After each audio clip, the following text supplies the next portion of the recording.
Hello students, welcome to SUPSC. ಇವತ್ತಿನ current affair topic of the ಡೇಗೆ ಸ್ವಾಗತ. ಇಲ್ಲಿ ಕಾಣ್ತಾ ಇರುವಂತಹ ಟಾಪಿಕ್ ಏನಂತಂದ್ರೆ, ಈಗ ಭಾರತದಲ್ಲಿ ನಾರ್ಕೋಟಿಕ್ಸ್ ಸಾಗಣೆ ಕಾನೂನು ಬಾಹಿರ ಅಲ್ವಾ? ಹೌದು, ಈ ರೀತಿಯಾದಂತಹ ಒಂದು ಎರರ್ ಆಗಿರ್ತದ. NDPS ಆಕ್ಟ್ ಸೆಕ್ಷನ್ 27A ನಲ್ಲಿ ಇದನ್ನ 1985ರ ಆಕ್ಟ್ ನ ನಂತರವಾಗಿ 2014ರಲ್ಲಿ ಇದನ್ನ ತಿದ್ದುಪಡಿ ಮಾಡಲಾಗಿರ್ತದ.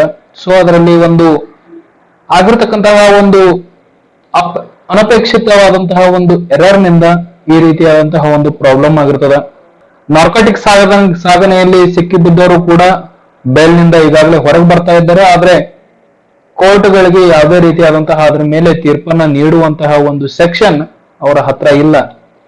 ತೀರ್ಪನ್ನು ಅವರು ನೀಡಿದರೂ ಸಹ ಅಲ್ಲಿ ಎದುರಿಗೆ ಇರತಕ್ಕಂತಹ ಆರೋಪಿಗಳು ಈ ಒಂದು ಫ್ಲಾ ಅನ್ನ ತೋರಿಸಿ 27A ಪ್ರಕಾರವಾಗಿ ನಮಗೆ ಯಾವುದೇ ರೀತಿಯಾದಂತಹ ಶಿಕ್ಷೆ ಅದರಲ್ಲಿ ಇಲ್ಲ ಅಂತಕ್ಕಂಥದ್ದನ್ನ ತೋರಿಸಿ ಅವರು ಬೇಲ್ ಅನ್ನ ತೆಗೆದುಕೊಂಡು ಹೊರಗೆ ಬರ್ತಾ ಇದ್ದಾರೆ. ಈ ಟೈಪ್ ಪ್ರಾಬ್ಲಮ್ಗಳು ಆಗ್ತಾ ಇವೆ. ಇದನ್ನ ಇನ್ನೂ ಡೀಟೇಲ್ಸ್ ಆಗಿ ಈಗ ನಾವು ನೋಡೋಣ, ಯಾಕೆ ಏನು ಪ್ರಾಬ್ಲಮ್ ಆಗ್ತಾ ಇದೆ ಅಂತ. NDPS ಆಕ್ಟ್ ಸೆಕ್ಷನ್ 27A ಈಗ ಉಪಯೋಗವಿಲ್ಲ ಅಂತ ತ್ರಿಪುರಾ ಹೈಕೋರ್ಟ್ ಹೇಳಿರ್ತದ. ಅದಕ್ಕಿಂತ ಮೊದಲು ಇಲ್ಲಿ ಕಾಣ್ತಕ್ಕಂತಹ ಟೆಕ್ಸ್ಟ್ ಅನ್ನ ನೀವು ಟೆಲಿಗ್ರಾಮ್ ನಲ್ಲಿ ಸರ್ಚ್ ಮಾಡಿ ಅದರ ಮೂಲಕವಾಗಿ ನಮ್ಮ ಟೆಲಿಗ್ರಾಮ್ ಚಾನಲ್ಗೆ ಜಾಯ್ನ್ ಆಗಬಹುದಾಗಿದೆ. ಯಾಕೆ ಸುದ್ದಿ ಎಲ್ಲಿದೆ ಅಂತ ನಾವು ನೋಡಿದ್ರೆ, ಇಲ್ಲಿ ದ ಇಂಡಿಯನ್ ಎಕ್ಸ್ಪ್ರೆಸ್ ನಲ್ಲಿ ಬಂದಿರತಕ್ಕಂತಹ ಒಂದು ಆರ್ಟಿಕಲ್ ಇರ್ತದ, ಎಕ್ಸ್ಪ್ಲೈನ್ಡ್. ಅದರಲ್ಲಿ an oversight that left key provision of NDPS Act inoperable. ಇಲ್ಲಿ ತ್ರಿಪುರಾ ಹೈಕೋರ್ಟ್ ಏನ್ ಹೇಳ್ತಾ ಇದೆ ಅಂತಂದ್ರ, in a significant verdict discovered an oversight in drafting the 2014 amendments to the NDPS Act 1985 had unintentionally rendered a key provision of Act inoperable. ಇಲ್ಲಿ 1985ರ NDPS act ಮೇಲೆ 2014ರಲ್ಲಿ ಅದರ ಮೇಲೆ ತಿದ್ದುಪಡಿಯನ್ನು ಮಾಡಲಾಗಿರ್ತದ. ಯಾವುದೇ ಒಂದು ಉದ್ದೇಶ ಇಲ್ಲದೆ ಇದ್ರೂ ಕೂಡ ಕಾಯ್ದೆಯ ಪ್ರಮುಖ ನಿಬಂಧನೆಗಳನ್ನ ನಿಷ್ಕ್ರಿಯಗೊಳಿಸಲಾಗಿದೆ ಈ ಒಂದು ತಿದ್ದುಪಡಿ ಅಂತ ತ್ರಿಪುರಾ ಹೈಕೋರ್ಟ್ ಹೇಳ್ತಾ ಇದೆ. 2014ರಲ್ಲಿ ತಿದ್ದುಪಡಿ ನಡೆದು ಹೋಗಿರ್ತದ. ಅದರ ಒಂದು ಫ್ಲಾ ಅನ್ನ ಬಳಸಿಕೊಂಡು ಹಲವಾರು ಜನ ಈಗಾಗಲೇ ಬೇಲ್ ತಗೊಂಡು ಹೊರಗೆ ಹೋಗಿರ್ತಾರೆ. ಆದ್ರೆ ಇತ್ತೀಚೆಗೆ ತ್ರಿಪುರಾ ಹೈಕೋರ್ಟ್ ಅದನ್ನ ಸರ್ಕಾರದ ಒಂದು ಗಮನಕ್ಕೆ ತಂದಿರ್ತದ. NDPS ಕಾಯ್ದೆ 1985 ಪ್ರಮುಖ ಶಾಸನವಾಗಿದ್ದು, ಇದರ ಮೂಲಕವಾಗಿ ರಾಜ್ಯವು ಮಾದಕ ದ್ರವ್ಯಗಳು ಮತ್ತು ಸೈಕೋಟ್ರೋಪಿಕ್ ವಸ್ತುಗಳ ಕಾರ್ಯಾಚರಣೆಯನ್ನ ಅಥವಾ ಸಾಗಣೆಯನ್ನ ನಿಯಂತ್ರಿಸ್ತದ. ಅಂತಂದ್ರ 1985ರ ಕಾಯ್ದೆ ಇದು ಪ್ರಮುಖವಾದಂತಹ ಒಂದು ಶಾಸನವಾಗಿರ್ತದೆ. ಇದರ ಮೂಲಕವಾಗಿ ಮಾದಕ ದ್ರವ್ಯಗಳಾಗಿರ್ಬೋದು, ಇತ್ತೀಚೆಗೆ ನಾವು ನೋಡ್ತಾ ಇರ್ತೀವಿ ಹಲವಾರು ರೀತಿಯಾದಂತಹ ಮಾದಕ ದ್ರವ್ಯಗಳನ್ನ ನಾವು ಬ್ಲಾಕ್ ಮಾರ್ಕೆಟ್ ನಲ್ಲಿ ನೋಡ್ತಾ ಇರ್ತೀವಿ. ಅವುಗಳನ್ನ ಲೀಗಲ್ ಆಗಿ ಎಲ್ಲಿಗೂ ಕೂಡ ಹೊರಗಡೆ ಮಾರಾಟ ಮಾಡುವ ಹಾಗಿರೋಲ್ಲ. ಮತ್ತು ಸೈಕೋಟ್ರೋಪಿಕ್ ವಸ್ತುಗಳು ಅಂತಂದ್ರ ಅದನ್ನ ತೆಗೆದುಕೊಂಡ ಮೇಲೆ ಮೆದುಳಿನ ಮೇಲೆ ಎಫೆಕ್ಟ್ ಆಗ್ತಕ್ಕಂತಹ ಕೆಲವು ಡ್ರಗ್ಗಳನ್ನ ನಾವು ಸೈಕೋಟ್ರೋಪಿಕ್ ಡ್ರಗ್ಗಳು ಅಂತ ಕರಿತೀವಿ. ಅವುಗಳ ಸಾಗಣೆಯ ಮೇಲೂ ಕೂಡ ಒಂದು ನಿರ್ಬಂಧವನ್ನ ಹಾಕ್ತಾ ಇರ್ತದೆ 1985ರ ಈ ಶಾಸನ, 1985ರ NDPS ಕಾಯ್ದೆ. NDPS ಕಾಯ್ದೆ 1985ರ ಸೆಕ್ಷನ್ 27A ನಲ್ಲಿ ಅಕ್ರಮ ಸಂಚಾರಕ್ಕೆ ಹಣಕಾಸು ಒದಗಿಸ್ತಕ್ಕಂತಹ ಮತ್ತು ಅಪರಾಧಿಗಳಿಗೆ ಆಶ್ರಯ ನೀಡತಕ್ಕಂತಹವರ ಶಿಕ್ಷೆಯನ್ನು ಕೂಡ ಇದು ಸೂಚಿಸ್ತದ. ಕೇವಲ ಸಾಗಣೆ ಮಾಡಿದವರಷ್ಟೇ ಅಲ್ಲ, ಅಪರಾಧಿಗಳಿಗೆ ಆಶ್ರಯವನ್ನು ನೀಡಿದವರು ಮತ್ತು ಹಣಕಾಸನ್ನ ಅದಕ್ಕೆ ಯಾರು ಒದಗಿಸ್ತಾ ಇರ್ತಾರೆ, ಯಾರು ಆ ಡ್ರಗ್ಗಳನ್ನು ತರಿಸ್ಕೊಂಡಿರ್ತಾರೆ ಅವರ ಮೇಲೂ ಕೂಡ ಕಠಿಣವಾದಂತಹ ಕಾನೂನು ಕಾರ್ಯಾಚರಣೆಗಳನ್ನು 1985ರ ಸೆಕ್ಷನ್ 27A ಮೂಲಕವಾಗಿ NDPS ಕಾಯ್ದೆಯಲ್ಲಿ ತೆಗೆದುಕೊಳ್ಳಲಾಗ್ತಾ ಇರ್ತದ. ಆದ್ರ ಇಲ್ಲಿ ಈಗ ಯಾಕೆ ಇನ್ಆಪರೇಬಲ್ ಆಗಿದೆ 2014ರ ಒಂದು ಕಾಯ್ದೆ ಅಂತ ಯಾಕೆ ಹೇಳ್ತಾ ಇದ್ದಾರೆ ಅಂತ ನಾವು ನೋಡಿದ್ರೆ, ಇಲ್ಲಿ 1985ರ ಕಾಯ್ದೆಯಲ್ಲಿ ಡಿಟೇಲ್ಡ್ ಆಗಿ ಅದು ಹೇಳಬೇಕಾದ್ರೆ ಹೇಳ್ತದ, ಆ ಒಂದು ಕಾಯ್ದೆಯ ಸೆಕ್ಷನ್ 2(8)(a) ಅದರ ಉಪಷರತ್ತುಗಳಲ್ಲಿ 1ರಿಂದ 5 ಏನಿರ್ತವೆ ಅವುಗಳ ಮೂಲಕವಾಗಿ, ಅಂದ್ರೆ ಅಷ್ಟು ರೀತಿಯಾದಂತಹ ಅಫೆನ್ಸಸ್, ಈಗ ಸಾಗಣೆ ಮಾಡುವುದಾಗಿರಬಹುದು, ಸಾಗಣೆ ಮಾಡೋರಿಗೆ ಆಶ್ರಯ ನೀಡುವುದಾಗಿರಬಹುದು, ಹಣಕಾಸನ್ನು ಒದಗಿಸುವುದಾಗಿರಬಹುದು, ಈ ರೀತಿಯಾದಂತಹ ಕ್ಲಾಸ್ಗಳ ನಿರ್ಬಂಧಗಳನ್ನ ಇಲ್ಲಿ ಹಾಕಲಾಗಿರ್ತದ. ಆ ಎಲ್ಲ 1ರಿಂದ 5 ಏನಿರ್ತವೆ ಸೆಕ್ಷನ್ 2(8)(a) ನಲ್ಲಿ ಅವು ಎಲ್ಲದಕ್ಕೂ ಕೂಡ ಒಂದು ಶಿಕ್ಷೆಯನ್ನು ಒದಗಿಸ್ತಕ್ಕಂತಹ ಸೆಕ್ಷನ್ ಯಾವ್ದಾಗಿರ್ತದ 27(a). ಇಲ್ಲಿ ಸೆಕ್ಷನ್ 2(8)(a) ಏನಿರ್ತದ ಅದರ ಸಬ್ ಕ್ಲಾಸ್ 1ರಿಂದ 5ರವರೆಗೆ ಏನಿರ್ತವೆ ಅವುಗಳು ಒಂದು ಅಫೆನ್ಸ್ಗಳು ಯಾವ ಯಾವ ಅಪರಾಧಗಳನ್ನ ಮಾಡಿದ್ರೆ ಸೆಕ್ಷನ್ 27(a) ಮುಖಾಂತರವಾಗಿ ಒಂದು ಶಿಕ್ಷೆಯನ್ನ ನೀಡಕ್ಕಾಗ್ತದ ಅಂತಕ್ಕಂತಹ ಒಂದು ಅಫೆನ್ಸ್ ಗಳನ್ನ ಅಲ್ಲಿ ಪಟ್ಟಿ ಮಾಡಲಾಗಿರ್ತದ. ಈ ಒಂದು ಸಬ್ ಕ್ಲಾಸ್ಗಳ ಒಂದು ಪಟ್ಟಿ 2(8)(a) ನಲ್ಲಿ ಇರತಕ್ಕಂತಹ 1ರಿಂದ 5ರಲ್ಲಿ ಇರತಕ್ಕಂತಹ ಸಬ್ ಕ್ಲಾಸ್ಗಳ ಪಟ್ಟಿ 2014ರ ತಿದ್ದುಪಡಿಯ ನಂತರವಾಗಿ ಆ ಒಂದು ಕಾಯ್ದೆಯಲ್ಲಿ ಇರುವುದಿಲ್ಲ. If section 27(a) penalizes a blank list, ಇಲ್ಲಿ ಯಾವುದೇ ರೀತಿಯಾದಂತಹ ಯಾವ ಅಪರಾಧಗಳನ್ನ ಮಾಡಿದ್ರೆ 27(a) ಮುಖಾಂತರವಾಗಿ ಸೆಕ್ಷನ್ 27(a) ಮುಖಾಂತರವಾಗಿ ಶಿಕ್ಷೆಯನ್ನ ನೀಡಬೇಕು ಅಂತ 27(a) ಶಿಕ್ಷೆ ಇರ್ತದೋ ಆ ಲಿಸ್ಟ್ನೇ ಅಲ್ಲಿ ಕಾಯ್ದೆಯಲ್ಲಿ ಇರಲಿಲ್ಲ ಅಂತಂದ್ರ ಅದರ ಮೇಲೆ ಒಂದು ಖಾಲಿ ಹಾಳೆಯ ಮೇಲೆ ಆಗಿರಬಹುದು, ಒಂದು ಖಾಲಿ ಲಿಸ್ಟ್ ನ ಮೇಲೆ ಖಾಲಿ ಪಟ್ಟಿಯ ಮೇಲೆ ಆಗಿರಬಹುದು, ಆ ರೀತಿಯಾಗಿ ಸೆಕ್ಷನ್ 27(a) ನಲ್ಲಿ ಇರತಕ್ಕಂತಹ ಒಂದು ಶಿಕ್ಷೆಯನ್ನು ವಿಧಿಸೋಕೆ ಆಗೋದಿಲ್ಲ. ಯಾವ ಅಪರಾಧಗಳೇ ಅಂತ ಅಲ್ಲಿ ಅವರು ಸ್ಪಷ್ಟಪಡಿಸದೇ ಇದ್ರೆ 27(a) ನಲ್ಲಿ ಇರತಕ್ಕಂತಹ ಒಂದು ಶಿಕ್ಷೆಯನ್ನ ಅಲ್ಲಿ ವಿಧಿಸೋಕೆ ಸಾಧ್ಯ ಆಗೋದಿಲ್ಲ. ಆ ರೀತಿಯಾಗಿ ವಿಧಿಸಿದ್ರು ಸಹಿತ ಮತ್ತೆ ಏನ್ ಮಾಡಬಹುದು, ಆ ಒಂದು ಯಾರು ಶಿಕ್ಷೆಗೆ ಒಳಗಾಗಿರ್ತಾರೆ ಅವರು ವಾಪಸ್ ಕೋರ್ಟ್ನ ವಿರುದ್ಧವಾಗಿ ಮೊಕದ್ದಮೆಯನ್ನ ಹೂಡಬಹುದು ಮತ್ತು ಅವರು ಗೆದ್ದು ಬರಬಹುದು. ಯಾಕಂತಂದ್ರ ಆ ಒಂದು ತಿದ್ದುಪಡಿ ಆದಾಗಿನಿಂದ ಅಲ್ಲಿ ಆ ಸೆಕ್ಷನ್ ಇಲ್ವೇ ಇಲ್ಲ. ಸೆಕ್ಷನ್ 2(8)(a) ನಲ್ಲಿ ಸಬ್ ಕ್ಲಾಸಸ್ 1ರಿಂದ 5 ಯಾವ ಅಪರಾಧಗಳನ್ನ ಮಾಡಿದ್ರೆ ಈ ಶಿಕ್ಷೆಯನ್ನು ಒದಗಿಸಬೇಕು ಅಂತ ಇರ್ತದೋ ಆ ಅಪರಾಧಗಳ ಲಿಸ್ಟ್ನೇ ಇಲ್ಲ. ಆದ್ರಿಂದ ಇದು ಇನ್ನು ಅಪರೇಬಲ್ ಆಗಿರ್ತದ. ನಾವು ಅದರ ಮೇಲೆ ನಿಬಂಧನೆಗಳನ್ನ ಹಾಕಿದ್ರು ಕೂಡ, ಶಿಕ್ಷೆಯನ್ನು ಒದಗಿಸಿದ್ರು ಕೂಡ ಆ ಒಂದು ಶಿಕ್ಷೆಗೆ ಒಳಗಾದಂತಹ ವ್ಯಕ್ತಿ ಈಸಿಲಿ ಈ ಒಂದು ಫ್ಲಾ ಅನ್ನ ತೋರಿಸ್ಕೊಂಡು ಹೊರಗೆ ಬಂದ್ಬಿಡ್ತಾನೆ ಅಂತ ತ್ರಿಪುರಾ ಹೈಕೋರ್ಟ್ ಹೇಳ್ತದ. ಈ 2014ರ ಅಮೆಂಡ್ಮೆಂಟ್ ನಲ್ಲಿ ಏನಾಗಿರ್ತದ ಅಂತ ಹೇಳಿದ್ರೆ ಇಲ್ಲಿ ಮಾರ್ಫಿನ್ ಅಂತಕ್ಕಂತಹ ಒಂದು ಡ್ರಗ್ ಬರ್ತದ. ಮಾರ್ಫಿನ್ ಅಂತಕ್ಕಂಥದ್ದನ್ನ ಹಲವಾರು ಮೆಡಿಸಿನಲ್ ಪ್ರಾಕ್ಟೀಸ್ ಗಳಲ್ಲಿ ಪೇನ್ ಕಿಲ್ಲರ್ ಆಗಿ ಯೂಸ್ ಮಾಡಲಾಗ್ತದ ಮತ್ತು 1985ರ ಈ ಒಂದು NDPS ಕಾಯ್ದೆಯ ಪ್ರಕಾರವಾಗಿ ಮಾರ್ಫಿನ್ ಡ್ರಗ್ ಅನ್ನು ಕೂಡ ಅಲ್ಲಿ ನಿರ್ಬಂಧಕ್ಕೆ ಒಳಗಾಗಿಸಲಾಗಿರ್ತದ. ಈ ಒಂದು ನಿರ್ಬಂಧದಿಂದ ಅಲ್ಲಿ ಏನಾಗ್ತಾ ಇದೆ ಅಂತಂದ್ರ ಹಾಸ್ಪಿಟಲ್ಗಳಿಗೂ ಕೂಡ ಮಾರ್ಫಿನ್ ಡ್ರಗ್ ಸಿಗ್ತಾ ಇಲ್ಲ. ಆದ್ರಿಂದ ಅವರ ಟ್ರೀಟ್ಮೆಂಟ್ಗಳಿಗೆ ಅವರು ಎಕ್ಸ್ಪೆನ್ಸಿವ್ ಮತ್ತು ಸೈಡ್ ಎಫೆಕ್ಟ್ ಗಳನ್ನ ಉಳ್ಳಂತಹ ಡ್ರಗ್ ಗಳನ್ನ ಬಳಸಬೇಕಾಗ್ತಾ ಇದೆ. ಆದ್ರಿಂದ ಈ ಒಂದು ಡಿಫಿಕಲ್ಟಿಯನ್ನ ಮನಗಂಡು 2014ರಲ್ಲಿ ಮಾರ್ಫಿನ್ ಅಂತಕ್ಕಂತಹ ಒಂದು ಡ್ರಗ್ ಅನ್ನ ಮತ್ತು ಇನ್ನೂ ಉಳಿದಂತಹ ಹಾಸ್ಪಿಟಲ್ಗಳಲ್ಲಿ ಯೂಸ್ ಆಗ್ತಕ್ಕಂತಹ ಔಷಧೀಯವಾಗಿ ಯೂಸ್ ಆಗ್ತಕ್ಕಂತಹ ಎಲ್ಲ ಡ್ರಗ್ ಗಳನ್ನ ಎಸೆನ್ಷಿಯಲ್ ನಾರ್ಕೋಟಿಕ್ ಡ್ರಗ್ ಅಂತ ಅವುಗಳನ್ನ ಹೊಸ ಸೆಕ್ಷನ್ ಅನ್ನ ರೂಪಿಸಲಾಗ್ತದ 2014ರ ತಿದ್ದುಪಡಿಯ ಮುಖಾಂತರವಾಗಿ. ಆ ಎಸೆನ್ಷಿಯಲ್ ನಾರ್ಕೋಟಿಕ್ ಡ್ರಗ್ ಗಳ ಮೇಲೆ ಈಗ ಅಬಕಾರಿ ಇಲಾಖೆ ಸ್ಟೇಟ್ ಗವರ್ಮೆಂಟ್ ನಿಂದನೇ ಅವುಗಳ ಮೇಲೆ ನಿರ್ಬಂಧಗಳನ್ನ ಹಾಕಬೇಕು ಮತ್ತು ಅವರಿಗೆ ಶಿಕ್ಷೆಯನ್ನ ನೀಡಬೇಕು ಅಂತಕ್ಕಂತಹ ಒಂದು ಕ್ಲಾಸ್ ಇರ್ತದ. ಅದನ್ನ ಇಲ್ಲಿ ಈ ಎಸೆನ್ಷಿಯಲ್ ನಾರ್ಕೋಟಿಕ್ ಡ್ರಗ್ ಗಳನ್ನ ಏನ್ ಮಾಡ್ಬಿಡ್ತಾರೆ, ಅವುಗಳನ್ನ ಸ್ಟೇಟ್ಗಳ ಹಿಡಿತದಲ್ಲಿ, ಸ್ಟೇಟ್ಗಳ ನಿಯಂತ್ರಣದಿಂದ ಅವುಗಳನ್ನ ಏನ್ ಮಾಡ್ಬಿಡ್ತಾರೆ, ತೆಗೆದು ಬಿಡ್ತಾರೆ. ಸ್ಟೇಟ್ಗಳ ನಿಯಂತ್ರಣದಿಂದ ಅವುಗಳನ್ನು ತೆಗೆದ ನಂತರ ಏನಾಗ್ತದ ಅಂತಂದ್ರ ಕೇವಲ ಈ ಎಸೆನ್ಷಿಯಲ್ ನಾರ್ಕೋಟಿಕ್ ಡ್ರಗ್ ಗಳ ಮೇಲೆ ಯಾರ ಒಂದು ಕಂಟ್ರೋಲ್ ಇರ್ತದ, ಸೆಂಟ್ರಲ್ ಗೌರ್ಮೆಂಟ್ ನ ಕಂಟ್ರೋಲ್ ಮಾತ್ರ ಇರ್ತದ. ಮತ್ತು ಈ ಡ್ರಗ್ ಗಳ ಲೈಸೆನ್ಸಿಂಗ್ ಗಳನ್ನು ಸಹ ಅವರು ಯಾವ ರೀತಿಯಾಗಿ ನೀಡಲಿಕ್ಕೆ ಶುರು ಮಾಡ್ತಾರೆ, ಎಸೆನ್ಷಿಯಲ್ ನಾರ್ಕೋಟಿಕ್ ಡ್ರಗ್ ಗಳ ಮೂಲಕವಾಗಿ ನೀಡಲಿಕ್ಕೆ ಶುರು ಮಾಡ್ತಾರೆ. ಹೀಗೆ ಆಗುವುದರಿಂದ ಇಲ್ಲಿ ಏನಾಗ್ತದ, ಆ ಒಂದು ಸೆಕ್ಷನ್ ಏನೋ ಆಡ್ ಮಾಡ್ಬಿಡ್ತಾರೆ ಎಸೆನ್ಷಿಯಲ್ ನಾರ್ಕೋಟಿಕ್ ಡ್ರಗ್ಸ್ ಅಂತ. ಆದ್ರೆ ಇಲ್ಲಿ ಏನಾಗ್ತದ ಅಂತಂದ್ರ first introducing a provision in section 2.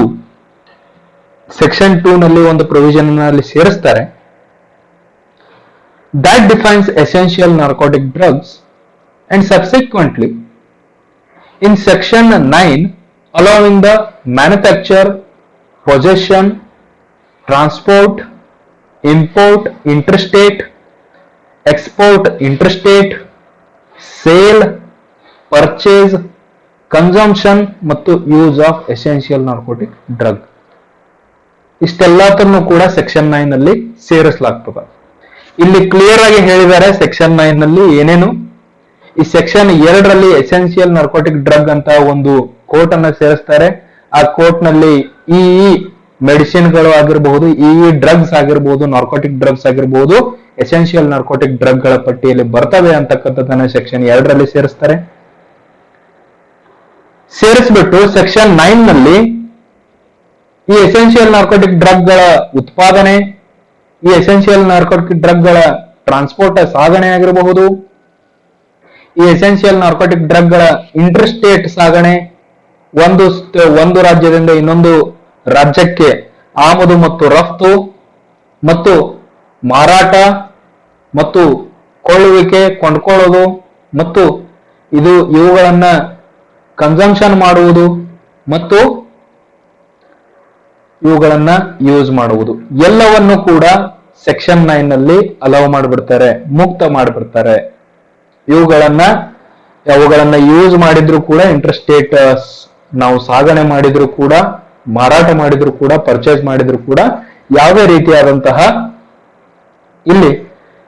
ರೀತಿಯಾದಂತಹ ನಿಬಂಧನೆಗಳನ್ನ ಅಥವಾ ಶಿಕ್ಷೆಗೆ ಒಳಪಡಿಸುವುದಿಲ್ಲ ಅಂತಕ್ಕಂಥದ್ದನ್ನ ಸೆಕ್ಷನ್ 9 ನಲ್ಲಿ ಸೇರಿಸಿಬಿಡ್ತಾರೆ. ನಂತರ ಏನಾಗ್ತದ, the amendment to add definition of essential narcotic drugs relettered the old section 28A.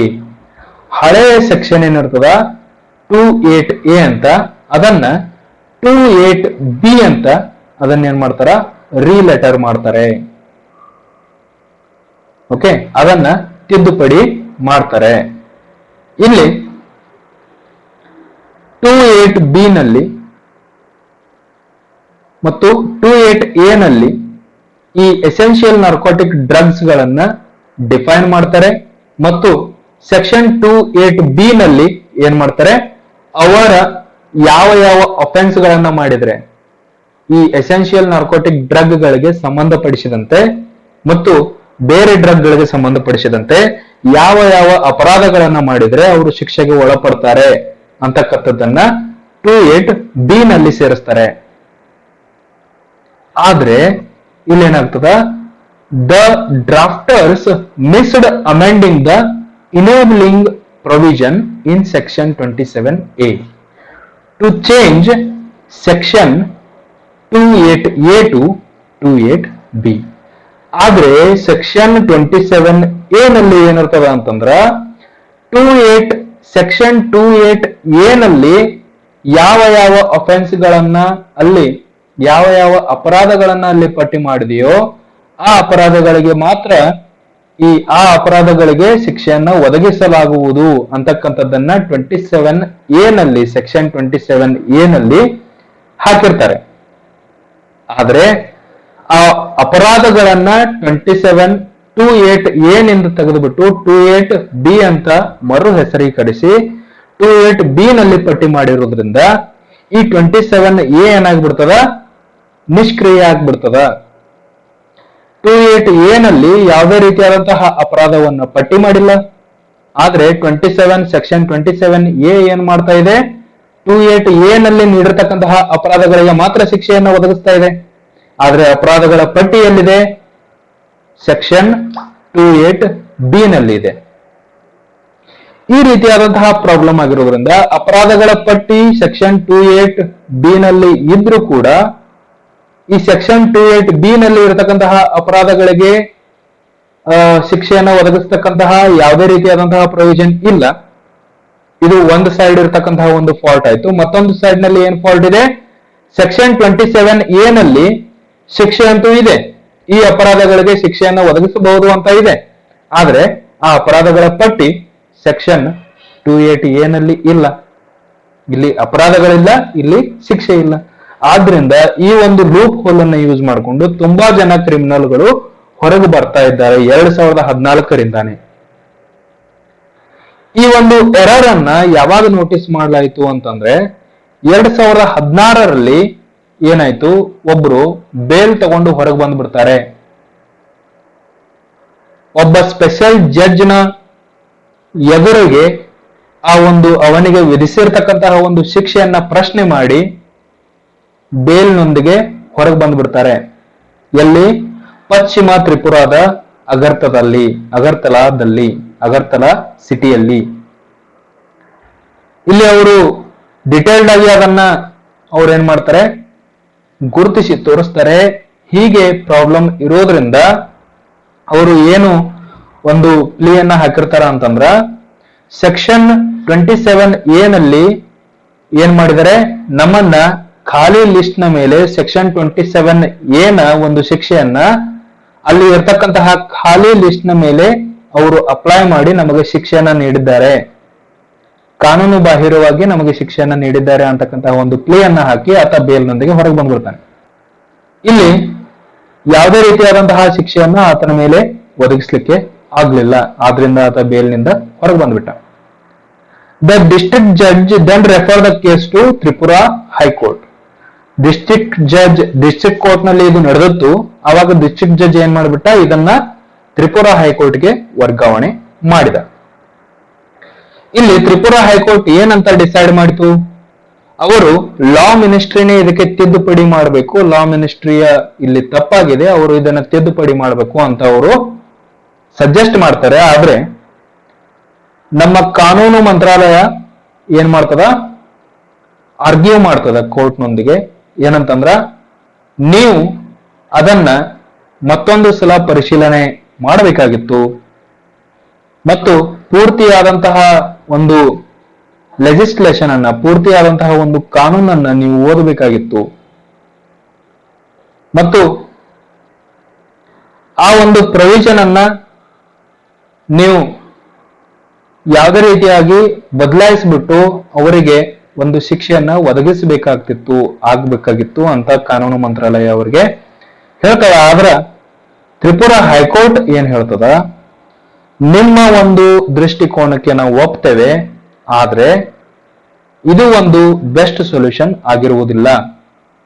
ಯಾಕಂತಂದ್ರ ಇಲ್ಲಿ ಅಮೆಂಡ್ಮೆಂಟ್ ಇನ್ನೂ ಆಗಿಲ್ಲ. ಆ ತಿದ್ದುಪಡಿ ಏನು ಸುಧಾರಣೆ ಆಗಬೇಕಾಗಿತ್ತು, ಆ ತಿದ್ದುಪಡಿ ಶಾಸಕಾಂಗದಿಂದನೇ ಆಗಬೇಕು. ಅಲ್ಲಿ ನ್ಯಾಯಾಂಗ ಯಾವುದೇ ರೀತಿಯಾದಂತಹ ಒಂದು ಹಸ್ತಕ್ಷೇಪವನ್ನ ಮಾಡಲಿಕ್ಕೆ ಸಾಧ್ಯ ಆಗೋದಿಲ್ಲ. ಆ ತಿದ್ದುಪಡಿ ಯಾರಿಂದ ಆಗಬೇಕು, ಶಾಸಕಾಂಗದಿಂದನೇ ಆಗಬೇಕು. ಮತ್ತು ಇಲ್ಲಿ ಮತ್ತೊಂದು ಸ್ಪೆಷಲ್ ಆದಂತಹ ಒಂದು ಪ್ರೊವಿಷನ್ ಅನ್ನ ಇಲ್ಲಿ ಕೋರ್ಟ್ ಮಾಡ್ತದ ತ್ರಿಪುರಾ ಹೈಕೋರ್ಟ್. ಏನಂತಂದ್ರ, criminal laws cannot be amended retrospectively. ಯಾಕೆ ರೆಟ್ರೋಸ್ಪೆಕ್ಟಿವ್ಲಿ ಅಮೆಂಡ್ ಮಾಡ್ಲಿಕ್ಕೆ ಸಾಧ್ಯ ಇಲ್ಲ? ರೆಟ್ರೋಸ್ಪೆಕ್ಟಿವ್ಲಿ ಅಂತಂದ್ರ, ಈಗ ನಾನು ಯಾವುದೇ ಒಂದು ಕಾನೂನನ್ನ ಅಪ್ಲೈ ಮಾಡಿದ್ನಿ ಅಂತಂದ್ರ, ಈಗ ಫೈನಾನ್ಷಿಯಲ್ ಕಾನೂನುಗಳಲ್ಲಿ ನಾವು ನೋಡಿರ್ತೇವೆ, ವೋಡಾಫೋನ್ ನ ಒಂದು ಅಫೆನ್ಸ್ ಆಗಿತ್ತು ಭಾರತದಲ್ಲಿ, ಮತ್ತು ಇಂಗ್ಲೆಂಡ್ ನ ಕೇನ್ ಎನರ್ಜಿ ಅವ್ರದ್ದು ಕೂಡ ಅಫೆನ್ಸ್ ಆಗಿತ್ತು. ಅಲ್ಲಿ ಟ್ಯಾಕ್ಸ್ ಗಳನ್ನ ರೆಟ್ರೋಸ್ಪೆಕ್ಟಿವ್ಲಿ ಅಪ್ಲೈ ಮಾಡಿದ್ದಾರೆ. ಟ್ಯಾಕ್ಸ್ ಲಾಗಳನ್ನ ರೆಟ್ರೋಸ್ಪೆಕ್ಟಿವ್ಲಿ ಅಪ್ಲೈ ಮಾಡಿ ನಮ್ಮಿಂದ ಹೆಚ್ಚಿನ ಟ್ಯಾಕ್ಸ್ ಅನ್ನ ತೆಗೆದುಕೊಳ್ತಾ ಇದ್ದಾರೆ ಅಂತ ವೋಡಾಫೋನ್ ಮತ್ತು ಕೇನ್ ಎನರ್ಜಿಗಳು ಇಂಟರ್ನ್ಯಾಷನಲ್ ಕೋರ್ಟ್ ಆಫ್ ಜಸ್ಟಿಸ್ಗೆ ಹೋಗಿದ್ವು. ಅಲ್ಲಿ ಏನಾಗಿತ್ತಂತಂದ್ರ ಆ ಒಂದು ಟ್ಯಾಕ್ಸ್ ಲಾಗಳನ್ನ ಯಾವಾಗ ಅಪ್ಲೈ ಮಾಡಲಾಗಿತ್ತು? 2020ರಲ್ಲಿ ಅಪ್ಲೈ ಮಾಡಲಾಗಿತ್ತು. ಆದ್ರ ವಿತ್ ಎಫೆಕ್ಟಿವ್ ಫ್ರಮ್ ಎಲ್ಲಿಂದ ಅಂತ ಹೇಳಿದ್ರು? 2014ರಿಂದಾನೇ ಅಂತ ಹೇಳಿದ್ರು. 2014-15ನೇ ವರ್ಷದಿಂದನೇ ಅಂತ ಹೇಳಿರ್ತಾರೆ. 2014-15ನೇ ವರ್ಷದಿಂದ ಎಷ್ಟು ಟ್ಯಾಕ್ಸ್ ಇತ್ತೋ ಅಷ್ಟೆಲ್ಲ ಹೆಚ್ಚುವರಿ ಟ್ಯಾಕ್ಸ್ ಅನ್ನ ಅವರು 2020ರಲ್ಲಿ ಈಗ ಭರಿಸಬೇಕಾಗ್ತದ. 2014-15ನೇ ವರ್ಷದಿಂದಾನೇ ಅವರು 2020ರವರೆಗೂ ಟ್ಯಾಕ್ಸ್ ಅನ್ನ ಭರಿಸಬೇಕಾಗ್ತದ. ಸೊ ಇದನ್ನ ಪ್ರಶ್ನಿಸಿ ಕೇನ್ ಎನರ್ಜಿ ಮತ್ತು ವೋಡಾಫೋನ್ಗಳು ಇಂಟರ್ನ್ಯಾಷನಲ್ ಕೋರ್ಟ್ ಆಫ್ ಜಸ್ಟಿಸ್ಗೆ ಹೋಗಿದ್ದು. ಇದು ಫೈನಾನ್ಷಿಯಲ್ ವಿಚಾರ ಆಯ್ತು. ಆದ್ರೆ ಕ್ರಿಮಿನಲ್ ಲಾಸ್ಗಳಲ್ಲಿ, ಅಪರಾಧ ವಿಭಾಗದಲ್ಲಿ, ಅಪರಾಧ ಕಾನೂನುಗಳಲ್ಲಿ ಯಾವ ರೀತಿಯಾಗಿರ್ತದ ಅಂತಂದ್ರೆ, ಅಪರಾಧಗಳು ಮನುಷ್ಯರೇ ಮಾಡ್ತಾರೆ. ಸೊ ಮನುಷ್ಯರ ಮೇಲೆನೆ ಆ ಒಂದು ಕಾನೂನುಗಳನ್ನ ಅಪ್ಲೈ ಮಾಡ್ಲಾಗ್ತದ. ಆದ್ರಿಂದ ಇಲ್ಲಿ ಏನ್ ಪ್ರಾಬ್ಲಮ್ ಆಗ್ತದ ಅಂತಂದ್ರ, ನಮ್ಮ ಮೂಲಭೂತ ಹಕ್ಕುಗಳನ್ನ ಪ್ರತಿಪಾದಿಸ್ತಕ್ಕಂತಹ ನಮ್ಮ ಸಂವಿಧಾನದ ಭಾಗ 3 ಅದರಲ್ಲಿ ಆರ್ಟಿಕಲ್ 20 ವಿಧಿ 20 ಮತ್ತು ವಿಧಿ 20ರ ಭಾಗ 1 ಕ್ಲಿಯರ್ಲಿ ಏನ್ ಹೇಳ್ತದ ಅಂತಂದ್ರ, ಯಾವುದೇ ಒಬ್ಬ ವ್ಯಕ್ತಿ ಏನೇ ಒಂದು ಅಪರಾಧ ಅಂತ ಅದು ಈಗಿನ ಒಂದು ಕಾನೂನಿನಲ್ಲಿ ನಾವು ಪರಿಗಣಿಸಿದ್ರು ಸಹ, ಯಾವುದೇ ಒಂದು ಕಾನೂನನ್ನ ನಾವು ಈಗ ಅಪ್ಲೈ ಮಾಡಿದ್ರು ಸಹ, ಆ ವ್ಯಕ್ತಿ ಆ ಕಾನೂನು ಅಪ್ಲೈ ಆಗೋದಕ್ಕಿಂತ ಮುಂಚೆ ಆ ಒಂದು ಅಪರಾಧವನ್ನ ಮಾಡಿದ್ದಪ್ಪ ಅಂತಂದ್ರ ಆತನಿಗೆ ಈ ಕಾನೂನನ್ನ ಅಪ್ಲೈ ಮಾಡ್ಲಿಕ್ಕೆ ಸಾಧ್ಯ ಇಲ್ಲ. ಈಗ ಫಾರ್ ಎಕ್ಸಾಂಪಲ್ ಕಾನೂನು ಇವತ್ತು ಅಪ್ಲೈ ಆಯ್ತು, ಯಾರೋ ಒಬ್ಬ ಏನೋ ಒಂದು ತಪ್ಪು ಮಾಡಿರ್ತಾನೆ, ಆ ಕಾನೂನು ಇವತ್ತು ಅಪ್ಲೈ ಆಯ್ತು ಅಂತ ಅನ್ಕೊಳ್ಳೋಣ. ಆದ್ರೆ ಆ ವ್ಯಕ್ತಿ ಯಾವಾಗ ಅಪರಾಧವನ್ನ ಮಾಡಿದ್ದಾನೆ? ನಿನ್ನೆ ಮಾಡಿದ್ದಾನೆ. ನಿನ್ನೆ ಅದೇ ಅಪರಾಧವನ್ನ ಮಾಡಿದ್ದಾನೆ. ಯಾವುದು? ಇವತ್ತು ಅದು ಅಪರಾಧ ಅಂತ ಯಾವುದನ್ನ ನಾವು ಪರಿಗಣಿಸ್ತಾ ಇದ್ದೀವಿ, ಯಾವುದಕ್ಕೆ ನಾವು ಈಗ ಶಿಕ್ಷೆಯನ್ನ ನೀಡ್ತಾ ಇದ್ದೀವಿ, ಅದೇ ಅಪರಾಧವನ್ನ ಆತ ಯಾವಾಗ ಮಾಡಿದ್ದಾನೆ? ನಿನ್ನೆ ಮಾಡಿದ್ದಾನೆ. ಸೊ ಈಗ ನಾನು ಆತನ ಮೇಲೆ ಯಾವುದೇ ರೀತಿಯಾದಂತಹ ಅಫೆನ್ಸ್ ಅನ್ನ ಹಾಕ್ಲಿಕ್ಕೆ ಸಾಧ್ಯ ಇಲ್ಲ. ಯಾಕಂತಂದ್ರ ಆತ ಆ ಕೆಲಸವನ್ನ ಮಾಡಬೇಕಾದ್ರೆ ಅದು ಅಪರಾಧ ಅಂತ ಕಾನೂನಿನಲ್ಲಿ ಇರಲಿಲ್ಲ. ಆದ್ರಿಂದ ಆತ ನಿರಪರಾಧಿ ಆಗ್ತಾನೆ. ಆತನಿಗೆ ಯಾವುದೇ ರೀತಿಯಾದಂತಹ ಶಿಕ್ಷೆಯನ್ನ ನೀಡಲಿಕ್ಕೆ ಸಾಧ್ಯ ಇಲ್ಲ. ಯಾಕಂತಂದ್ರ ಅದು ಮೂಲಭೂತ ಹಕ್ಕುಗಳ ಒಂದು ಕಾಯ್ದೆ ಅಡಿಯಲ್ಲಿ ವಿಧಿ 21ರ ಪ್ರಕಾರವಾಗಿ ಇದು ಸಾಂವಿಧಾನಿಕವಾಗಿ ತಪ್ಪು ಅಂತ ಪರಿಗಣಿಸಲ್ಪಡ್ತದ. ಈಗ ಪಾಸ್ ಆದಂತಹ ಕಾನೂನನ್ನ ನಾವು ನಿನ್ನೆ ಅಥವಾ ಅದಕ್ಕಿಂತ ಹಿಂದಿನ ಕಾಲಮಾನದಲ್ಲಿ ಮನುಷ್ಯರ ಮೇಲೆ ಅದು ಅಪರಾಧ, ಆತನನ್ನ ಶಿಕ್ಷೆಗೆ ಒಳಪಡಿಸಿದ್ರೆ ಅದು ಮೂಲಭೂತ ಹಕ್ಕುಗಳ ಒಂದು ಉಲ್ಲಂಘನೆ ಆಗ್ತದ. ಆದ್ರಿಂದ ಇದನ್ನ ಈಗ ನಾವು ಸುಧಾರಿಸಿದ್ರು ಸಹ ಅದು ಯಾರು ಇಷ್ಟು ದಿನಗಳವರೆಗೆ ಬೇಲ್ಗಳನ್ನು ತೆಗೆದುಕೊಂಡು ಈ ಒಂದು ಲೂಪ್ ಹೋಲ್ ಅನ್ನ ಗುರುತಿಸಿಕೊಂಡು ಬೇಲ್ಗಳನ್ನು ತೆಗೆದುಕೊಂಡು ಏನು ಹೋಗಿರ್ತಾರೆ, ಅವರ ಮೇಲೆ ಯಾವುದೇ ರೀತಿಯಾದಂತಹ ತನಿಖೆಗಳಾಗಿರಬಹುದು, ಯಾವುದೇ ರೀತಿಯಾದಂತಹ ಶಿಕ್ಷೆಗಳಾಗಿರ್ಬೋದು ಅವರ ಮೇಲೆ ಆಗಲಿಕ್ಕೆ ಸಾಧ್ಯ ಇಲ್ಲ. ಸೊ ಇಲ್ಲಿ 2014ರಲ್ಲಿನೇ ಇದು ತಿದ್ದುಪಡಿ ಆಗಿರ್ತದ. 2016ರಲ್ಲಿ ಮೊಟ್ಟ ಮೊದಲ ಬಾರಿಗೆ ಇದನ್ನ ಗುರುತಿಸಲಾಗ್ತದ. ಮೊಟ್ಟ ಮೊದಲ ಬಾರಿಗೆ ಇದನ್ನ ಗುರುತಿಸಿದ ಮೇಲೆ ಸರ್ಕಾರಕ್ಕೆ ಕಾನೂನು ಮಂತ್ರಾಲಯಕ್ಕೂ ಕೂಡ ಹೇಳಲಾಗ್ತದ. ಆದ್ರ ಕಾನೂನು ಮಂತ್ರಾಲಯ ಇದುವರೆಗೂ ಈ ಒಂದು ತಿದ್ದುಪಡಿಯನ್ನ ಸರಿಪಡಿಸಿಲ್ಲ. 2014ರಲ್ಲಿ ಆಗಿರ್ತಕ್ಕಂತಹ ಒಂದು ತಪ್ಪನ್ನ ಇನ್ನುವರೆಗೂ ಅವರು ಸರಿಪಡಿಸಿಲ್ಲ. ಈ ಒಂದು ತಿದ್ದುಪಡಿ ಆಗುವವರೆಗೂ ಕೂಡ ಯಾವುದೇ ಎಸೆನ್ಷಿಯಲ್ ಡ್ರಗ್ ಕ್ಯಾಟಗರಿಯಲ್ಲಿ ಏನ್ ಬರ್ತವೆ, ಎಸೆನ್ಷಿಯಲ್ ನಾರ್ಕೋಟಿಕ್ ಡ್ರಗ್ಗಳ ಕ್ಯಾಟಗರಿಯಲ್ಲಿ, ಈ ಕ್ಯಾಟಗರಿಯಲ್ಲಿ ಇರತಕ್ಕಂತಹ ಯಾವುದೇ ಡ್ರಗ್ಗಳನ್ನ ಆತ ಮುಕ್ತವಾಗಿ ಮಾರಾಟ ಮಾಡಬಹುದು, ಪರ್ಚೇಸ್ ಮಾಡಬಹುದು, ತೆಗೆದುಕೊಳ್ಳಬಹುದು ಅಥವಾ ಇಂಟರ್ಸ್ಟೇಟ್ ಸಾಗಣೆಯನ್ನು ಕೂಡ ಮಾಡಬಹುದು. ಆದ್ರೆ ಸ್ಟೇಟ್ ಗೌರ್ಮೆಂಟ್ ಆತನ ಮೇಲೆ ಯಾವುದೇ ರೀತಿಯಾದಂತಹ ನಿರ್ಬಂಧಗಳನ್ನ ಹಾಕ್ಲಿಕ್ಕೆ ಸಾಧ್ಯ ಇಲ್ಲ. ಸೆಂಟ್ರಲ್ ಗೌರ್ಮೆಂಟ್ ಕೂಡ ಆತನ ಮೇಲೆ ಯಾವುದೇ ರೀತಿಯಾದಂತಹ ನಿರ್ಬಂಧಗಳನ್ನ ಹಾಕ್ಲಿಕ್ಕೆ ಸಾಧ್ಯ ಇಲ್ಲ. ಯಾಕಂತಂದ್ರ ಈ ಒಂದು ತಿದ್ದುಪಡಿಯಲ್ಲಿ ಆ ಅಪರಾಧಗಳ ಪಟ್ಟಿನೇ ಇಲ್ಲ. 27 ಏನಲ್ಲಿ ಏನು ಶಿಕ್ಷೆ ಇರ್ತದ ಆ ಶಿಕ್ಷೆಗೆ ಅರ್ಹ ಆಗ್ತಕ್ಕಂತಹ ಅಪರಾಧಗಳ ಪಟ್ಟಿ ಸೆಕ್ಷನ್ 2(8)(a) ನಲ್ಲಿ ಇಲ್ಲ. ಸೊ ಈವರೆಗೆ ವಿಡಿಯೋನ ವೀಕ್ಷಿಸಿದ್ದಕ್ಕೆ ಥ್ಯಾಂಕ್ ಯು ವೆರಿ ಮಚ್ ಗಳಲ್ಲಿ. Wish you all the best.